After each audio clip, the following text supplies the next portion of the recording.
കൊച്ചിയിലൊരു വിശേഷമുള്ളൊരു കൂറ്റൻ കപ്പൽ കൊച്ചിയിൽ വന്നിട്ടുണ്ട്. ആ വിശേഷങ്ങളിലേക്കാണ് നമ്മളിനി പോകുന്നത്. ഏറ്റവും വലിയ കണ്ടെയ്നർ കപ്പലുകളിലൊന്നായ MSC ഇലാരിയ കൊച്ചി വല്ലാർപാടം ടെർമിനലിൽ ഇതുവരെ വന്നതിൽ വെച്ച് ഏറ്റവും വലിയ കപ്പലാണ് കഴിഞ്ഞ ദിവസം എത്തിയത്.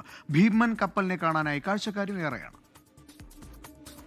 ദക്ഷിണേന്ത്യയുടെ പ്രധാന കവാടം എന്ന നിലയിൽ വല്ലാർപാടം ടെർമിനലിന്റെ കരുത്ത് വിളിച്ചോടുന്നതാണ് വലിയ കപ്പലുകൾ കൊച്ചി തുറമുഖത്തേക്കെത്തുന്നത്.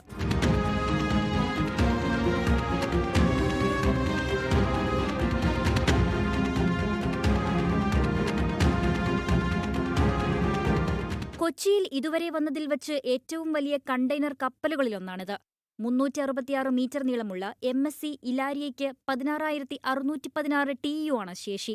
അടിസ്ഥാന സൗകര്യങ്ങൾ നവീകരിച്ചതോടെ ആഗോള വ്യാപാര രംഗത്ത് വല്ലാർപാടം ടെർമിനലിന്റെ ശേഷി പ്രകടമാക്കുന്നതാണ് വലിയ കപ്പലുകളുടെ വരവ് എന്ന് terminal chief executive officer Dibin Kayyath പറഞ്ഞു.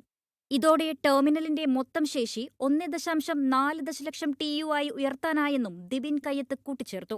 കിഴക്കും പടിഞ്ഞാറൻ തീരങ്ങളും തമ്മിലുള്ള ചരക്കുനീക്കത്തിനുള്ള പ്രധാന ഗതാഗത കേന്ദ്രമെന്ന നിലയിൽ ഗുജറാത്ത് മുതൽ കൊൽക്കത്ത വരെ കൊച്ചി തുറമുഖം ഇനി മുതൽ ശ്രദ്ധാകേന്ദ്രമാവുകയാണ്.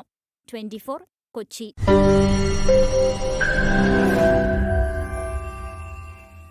ലോകത്തെവിടെയായാലും ഏത് സമയത്തും 24 വാർത്തകളും ഓഗ്മെന്റഡ് റിയാലിറ്റി പാക്കേജുകളും എക്സ്പ്ലെയിനറുകളും വിശദമായി കാണാൻ ഞങ്ങളുടെ യൂട്യൂബ് ചാനൽ നിങ്ങൾക്ക് സബ്സ്ക്രൈബ് ചെയ്യാം.